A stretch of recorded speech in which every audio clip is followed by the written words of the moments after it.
शुक्लांबरधरं विष्णुं शशिवर्णं चतुर्भुजं प्रसन्नवदनं ध्यायेत् सर्वविघ्नोपशान्तये। व्यासं वसिष्ठनप्तारं शक्तै पौत्रमकल्मषं पराशरात्मजं वन्दे शुकतातं तपोनिधिं। व्यासाय विष्णुरूपाय व्यासरूपाय विष्णवे नमो वै ब्रह्मनिधये वासिष्ठाय नमो नमः। अविकाराय शुद्धाय नित्याय परमात्मने सदैकरूपरूपाय विष्णवे सर्वजिष्णवे। यस्य स्मरणमात्रेण जन्म संसारबन्धनात् विमुच्यते नमस्तस्मै विष्णवे प्रभविष्णवे। ॐ नमो विष्णवे प्रभविष्णवे। श्रीवैशम्पायन उवाच श्रुत्वा धर्मानशेषेण पावनानि च सर्वशः युधिष्ठिरः शान्तनवं पुनरेवाभ्यभाषत। युधिष्ठिर उवाच किमेकं दैवतं लोके किं वाप्येकं परायणं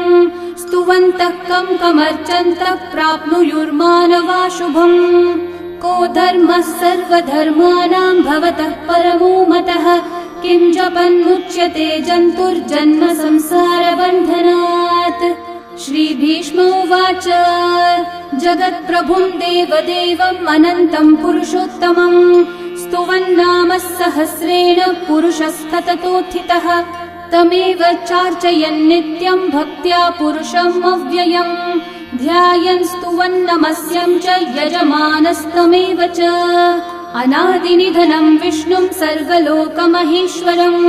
लोकाध्यक्षं स्तुवन्नित्यं सर्वदुःखातिगो भवेत्। ब्रह्मण्यं सर्वधर्मज्ञं लोकानां कीर्तिवर्धनं लोकनाथं महद्भूतं सर्वभूतभवोद्भवम्। एष मे सर्वधर्माणां धर्मोऽधिकतमो मतः यद्भक्त्या पुण्डरीकाक्षं स्तवैरर्चैर्नरः सदा। परमं यो महत्तेजः परमं यो महत्तपः परमं यो महद्ब्रह्म परमं यः परायणम्। पवित्राणां पवित्रं यो मङ्गलानां च मङ्गलम् देवतं देवतानां च भूतानां यो व्ययः पिता यतः सर्वाणि भूतानि भवन्त्यादियुगागमे यस्मिंश्च प्रलयं यान्ति पुनरेव युगक्षये तस्य लोकप्रधानस्य जगन्नाथस्य भूपते विष्णोर्नाम सहस्रं मे शृणु पापभयापहम्। यानि नामानि गौणानि विख्यातानि महात्मनः ऋषिभिः परिगीतानि तानि वक्ष्यामि भूतये। ऋषिर्नाम्नां सहस्रस्य वेदव्यासो महामुनिः छन्दोऽनुष्ठुप् तथा देवो भगवान् देवकीसुतः अमृतांशोद्भवो बीजं शक्तिर्देवकी नन्दनः त्रिसामा हृदयं तस्य शान्त्यर्थे विनियुज्यते। विष्णुं जिष्णुं महाविष्णुं प्रभविष्णुं महेश्वरम् अनेकरूपदैत्यान्तं नमामि पुरुषोत्तमम्। अस्य श्रीविष्णोर्दिव्यसहस्रनामस्तोत्रमहामन्त्रस्य श्रीवेदव्यासो भगवान् ऋषिः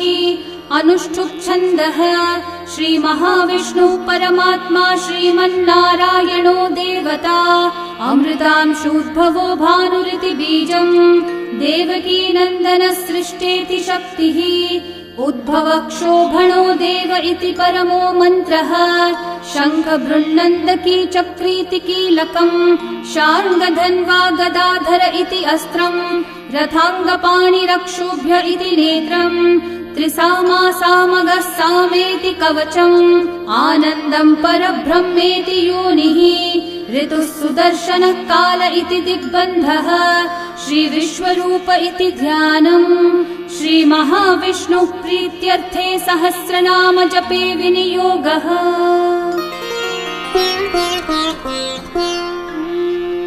ध्यानम्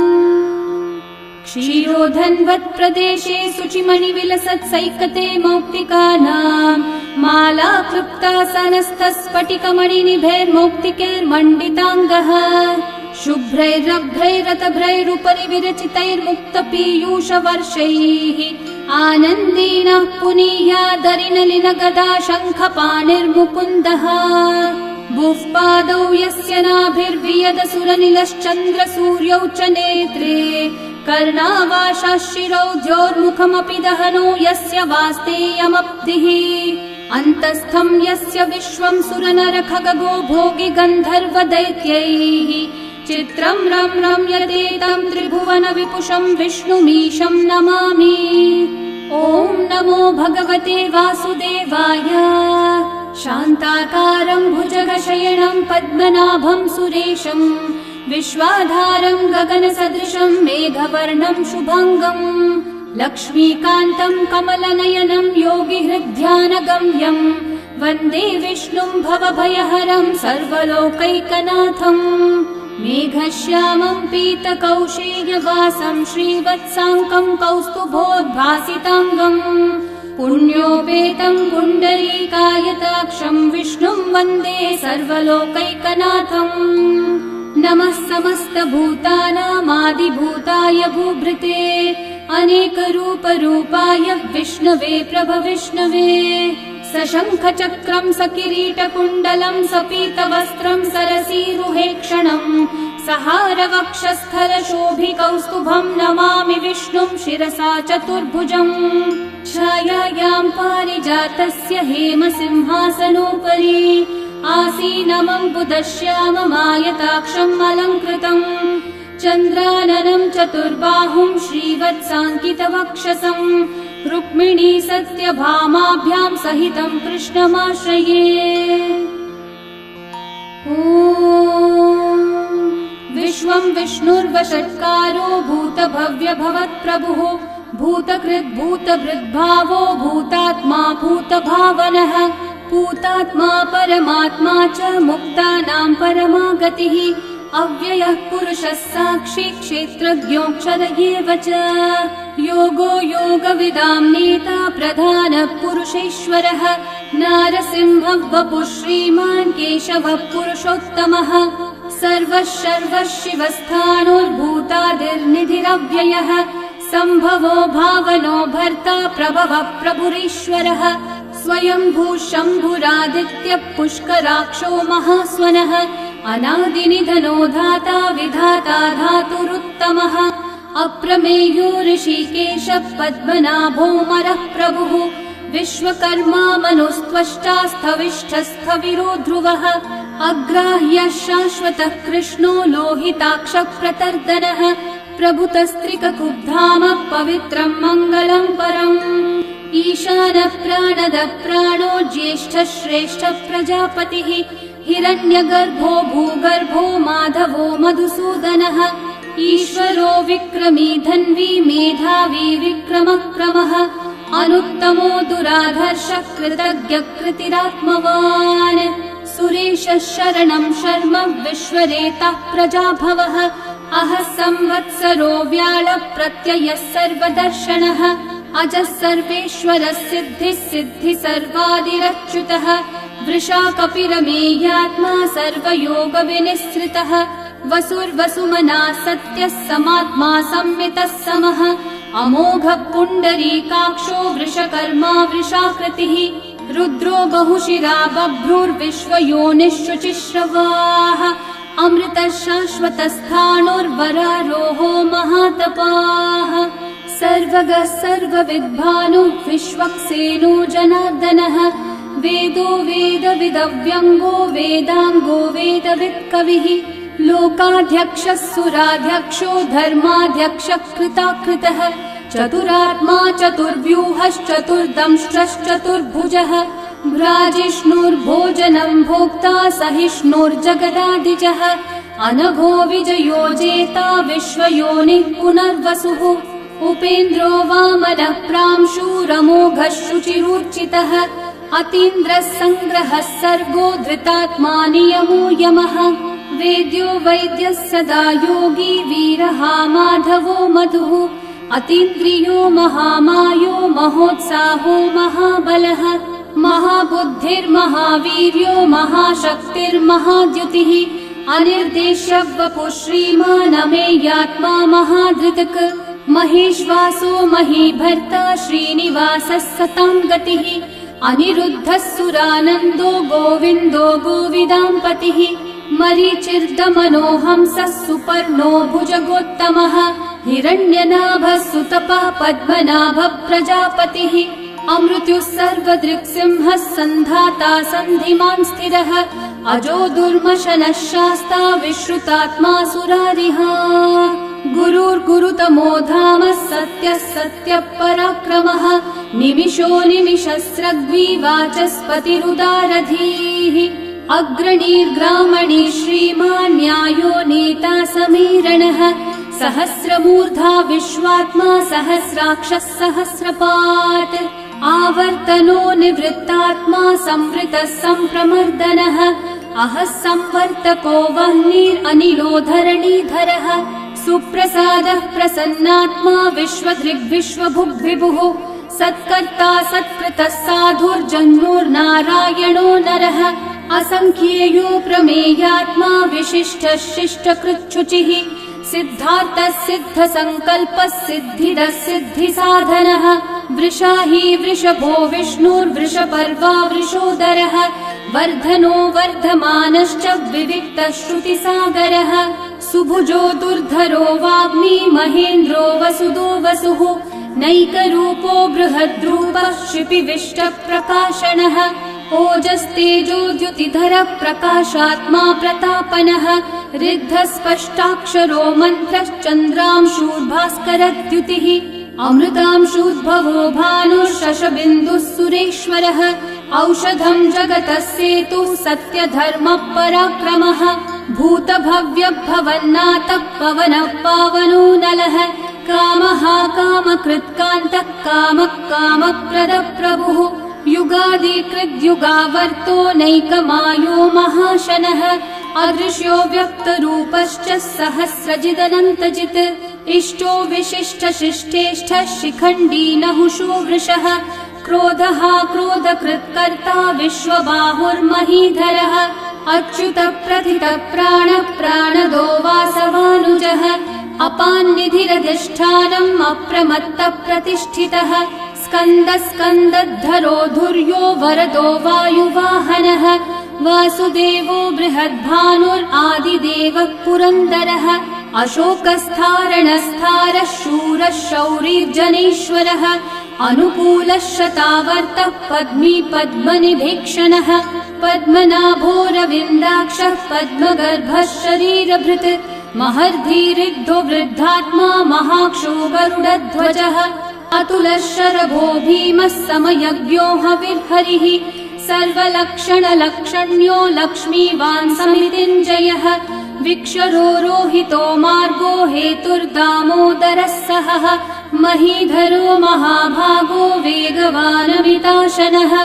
उद्भवक्षोभणो देवः श्रीगर्भः परमेश्वरः करणं कारणं कर्ता विकर्ता गहनो गुहः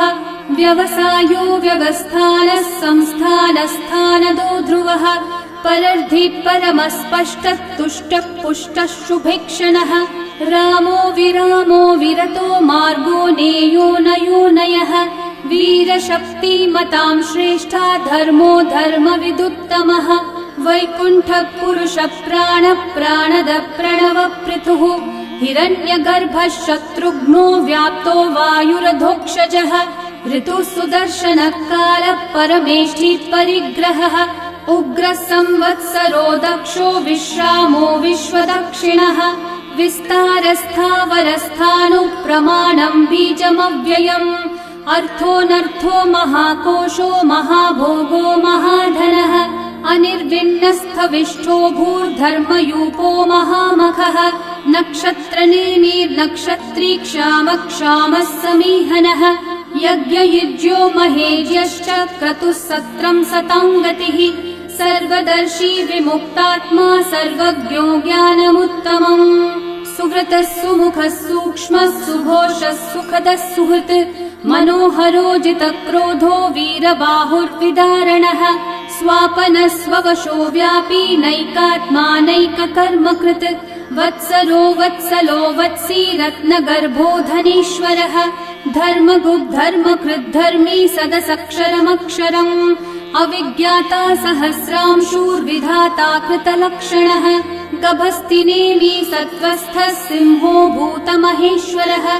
आदिदेवो महादेवो देवेशो देवभृद्गुरुः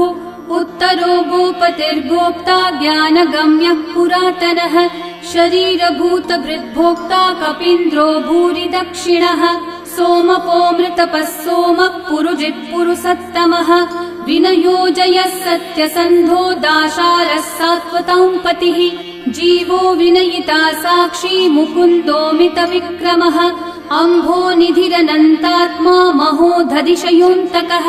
अजो महार्हः स्वाभाव्यो जितामित्रप्रमोदनः आनन्दो नन्दनो नन्दः सत्यधर्मा त्रिविक्रमः महर्षि कपिलाचार्य कृतज्ञो मेदिनीपतिः त्रिपदस्त्रिदशाध्यक्षो महाशृङ्गकृतान्तकृत्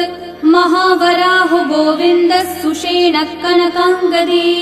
गुह्यो गभीरो गहनो गुप्तश्चक्रगदाधरः वेधास्वाङ्गोजितः कृष्णो दृढसङ्कर्षणोच्युतः वरुणो वारुणो वृक्षः पुष्कराक्षो महामनाः भगवान् भगहानन्दी वनमाली हलायुधः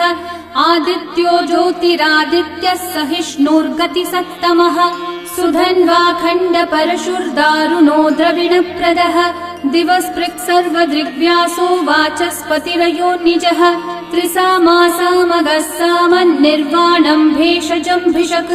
सन्न्यासकृच्छमः शान्तो निष्ठा शान्तिपरायणम् शुभाङ्गः शान्तिदः सृष्टा कुमुदः कुवलेशयः गोहितो गोपतिर्गोप्ता वृषभाक्षो वृषप्रियः अनिवर्ती निवृत्तात्मा संक्षेप्ताक्षेमकृच्छिवः श्रीवत्सवक्षा श्रीवास श्रीपति श्रीमतांवरः श्रीधर श्रीश श्रीनिवास श्रीनिधि श्रीविभावनः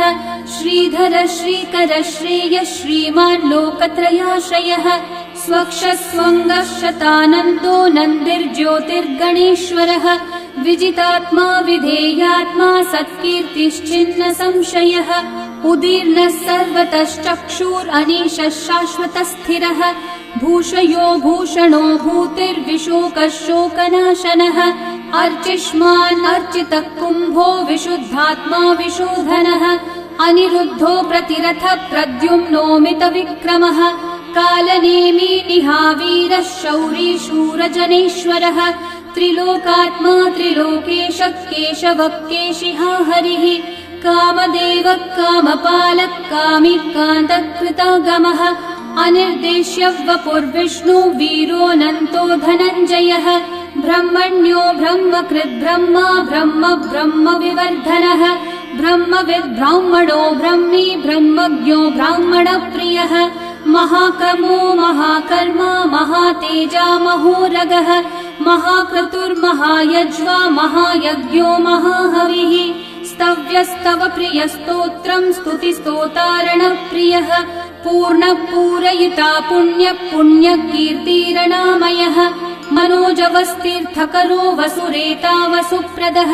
वसुप्रदो वासुदेवो वसुर्वसुमनाहविः सद्गति सत्कृति सत्ता सद्भूति सत्परायणः शूरसेनो यदुश्रेष्ठः सन्निवासः सुयामुनः भूता वासो वासुदेवः सर्वासु निलयो नलः दर्पः दर्पदो दृप्तो दुर्धरोऽथा पराजितः विश्वमूर्तिर्महामूर्तिर्दीप्तमूर्तिरमूर्तिमान् अनेकमूर्तिरव्यक्तः शतमूर्तिः एकोनैकः स वक्कः किं यतत्पदमनुत्तमम् लोकबन्धुर्लोकनाथो माधवो भक्तवत्सलः सुवर्णवर्णो हेमाङ्गो वराङ्गश्चन्दनाङ्गदे वीरः विषमः शून्यो घृताशीरशलश्चलः अमानी मानदो मान्यो लोकस्वामी त्रिलोकधृक् सुमेधामेधजो धन्यः सत्यमेधाधराधरः तेजो वृषो द्युतिधरः सर्वशस्त्रभृताम्बरः प्रग्रहो निग्रहो व्यग्रो नैकः शृङ्गो गदाग्रजः चतुर्मूर्तिश्चतुर्बाहुश्चतुर्व्यूहश्चतुर्गतिः चतुरात्मा चतुर्भावश्चतुर्वेदविदेकपात् समावर्तो निर्वृत्तात्मा दुर्जयो दुरतिक्रमः दुर्लभो दुर्गमो दुर्गो दुरावासो दुरारिहा शुभाङ्गो लोकसारङ्गः सुतन्तुस्तन्तुवर्धनः इन्द्रकर्मा महाकर्मा कृतकर्मा कृतागमः उद्भवः सुन्दर सुन्दो रत्ननाभः सुलोचनः अर्को वाजः सनः शृङ्गी जयन्तः सर्वविजयी सुवर्णबिन्दु रक्षोभ्यः सर्ववागीश्वरेश्वरः महाहृदो महागर्तो महाभूतो महानिधिः कुमुदः कुन्दरः कुन्दः पर्जन्यः पावनो निलः अमृताशोऽमृतवपुः सर्वज्ञः सर्वतोमुखः सुलभः सुव्रतः सिद्धः शत्रुजिच्छत्रुतापनः न्यग्रोधोदंवरोऽश्वत्थश्चाणूरान्ध्रनिषूदनः सहस्रार्ची सप्तजिह्वा सप्तैधा सप्तवाहनः अमूर्तिरनघोचिन्त्यो भयकृद्भयनाशनः अनुर्बृहत्कृशस्थूलो गुणवृन्निर्गुणो महान् अधृतस्वधृतस्वास्य प्राग्वंशो वंशवर्धनः भारभृत्कथितो योगी योगीशः सर्वकामदः आश्रमश्रमणश्रामः सुपर्णो वायुवाहनः धनुर्धरो धनुर्वेदो दण्डो दमयिता दमः अपराजितः सर्वसहो नियन्ता नियमो यमः सत्त्ववान् सात्विकः सत्यः सत्यधर्मपरायणः अभिप्राय प्रियार्होर्हः प्रियकृत्प्रीतिवर्धनः विहाय स गतिर्ज्योतिः सुरचिर्हुतभुक् विभुः रविर्विरोचनः सूर्यः सविता रविलोचनः अनन्तो हुतभुग्भोक्ता सुखदो नैकजोऽग्रजः अनिर्विण्णः सदा मर्षि लोकाधिष्ठानमद्भुतः सनातनतमः कपिलः कपिरव्ययः स्वस्ति स्वस्ति कृत् स्वस्ति स्वस्ति भुक् स्वस्ति दक्षिणः अरौद्रः कुण्डली चक्री विक्रम यूर्जित शासनः शब्दातिगः शब्दसः शिशिरः शर्वरीकरः अक्रूरः पेशलो दक्षो दक्षिणः क्षमिनाम्बरः विद्वत्तमो वीतभयः पुण्यश्रवणकीर्तनः उत्तारणो दुष्कृतिः पुण्यो दुःस्वप्ननाशनः वीरः रक्षणः सन्तो जीवनः पर्यवस्थितः अनन्तरूपोऽनन्तः श्रीर्जितमन्युर्भयापहः चतुर्रश्रो गभीरात्मा विदिशो व्यादिशो दिशः अनादिर्भूर्भुवो लक्ष्मी सुवीरो रुचिराङ्गदः जननो जनजन्मादि भीमो भीमपराक्रमः आधारनिलयो धाता पुष्पहास प्रजागरः ऊर्ध्वगः सत्पथाचारः प्राणदः प्रणवपणः प्रमाणं प्राणनिलयं प्राणभृत् प्राणजीवनः तत्त्वं तत्त्वविदेकात्मा जन्म मृत्युजरातिगः भूर्भुवः स्वस्तरुस्तारः सविता प्रपितामहः यज्ञो यज्ञपतिर्यज्वा यज्ञाङ्गो यज्ञवाहनः यज्ञभृद्यज्ञकृद्यज्ञी यज्ञभुग्यज्ञसाधनः यज्ञातकृद्यज्ञगुह्यामन्नमन्नादयेव च आत्मयोनिः स्वयं जातो वैखानः सामगायनः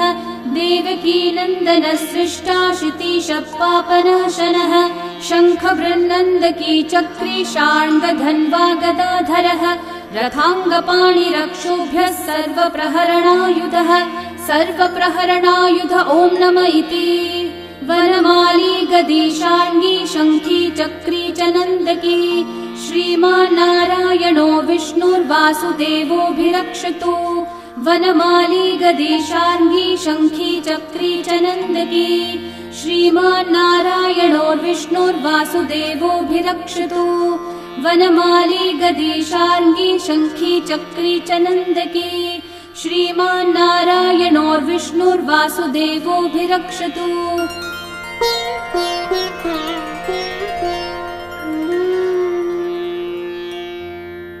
इतीदं कीर्तनीयस्य केशवस्य महात्मनः नाम्नां सहस्रं दिव्यानामशेषेण प्रकीर्तितम्। य इदं शृणुयान् नित्यं यश्चापि परिकीर्तयेत् नाशुभं प्राप्नुयात् किञ्चित् सोमुत्रेह च मानवः।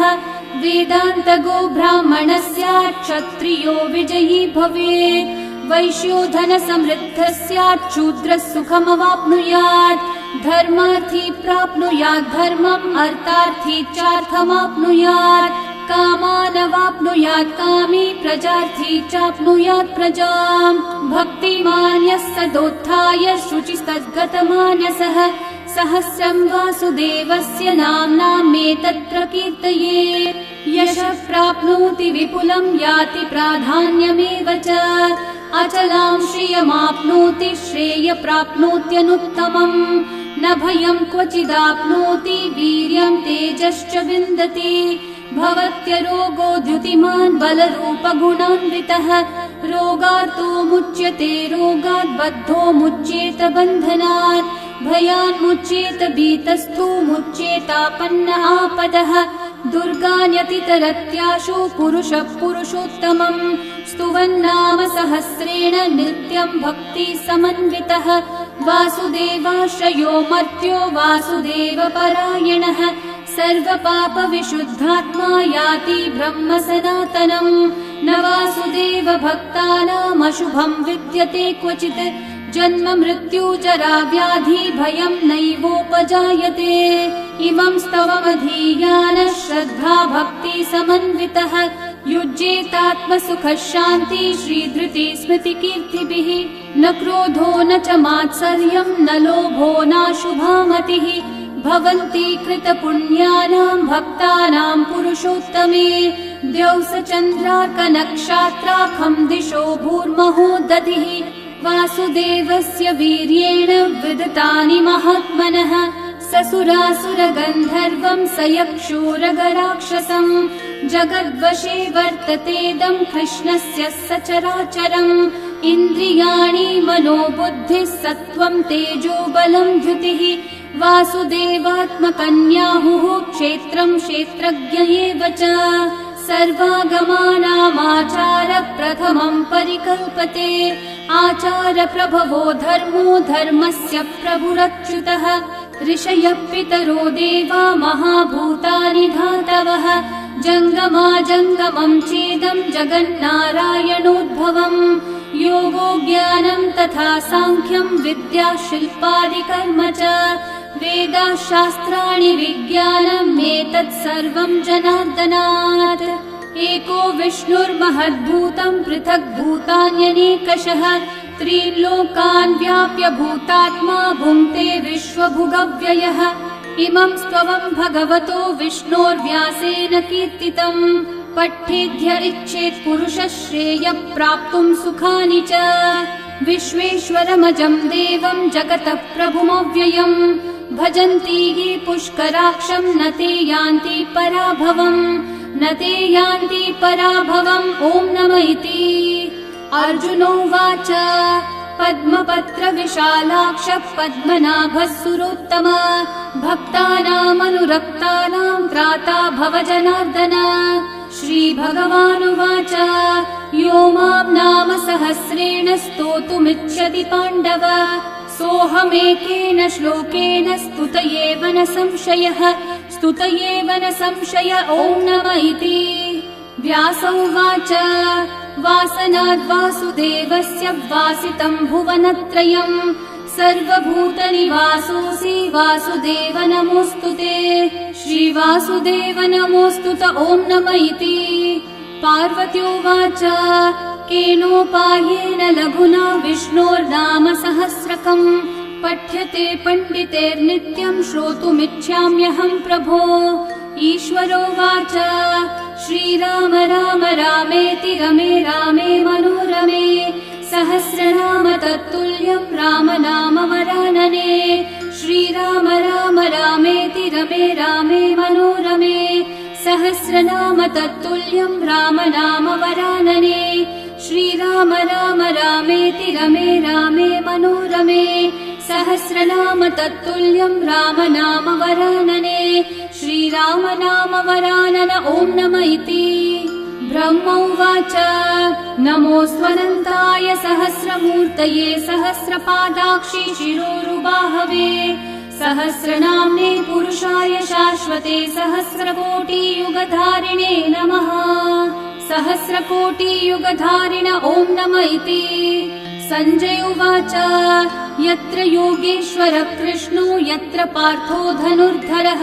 तत्र श्रीर्विजयो भूतिर्ध्रुवा नीतिर्मतिर्मम श्रीभगवानुवाच